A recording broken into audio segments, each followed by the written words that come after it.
The Schools Division of Mandaluyong City formally started the campaign in the field of campus journalism from the school year 2024-2025.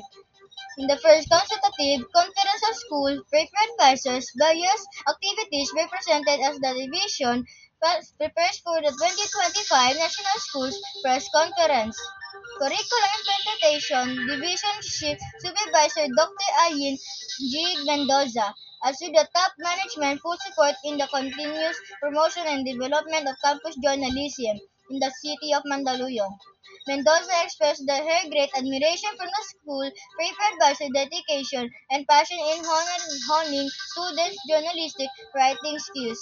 Mendoza says campus journalism is not just an extra in the educational system but a co-curricular in that is great help in shaping students' abilities and skills. For Talamitan, Campus Patrol, Ethan Diyos ay simangan.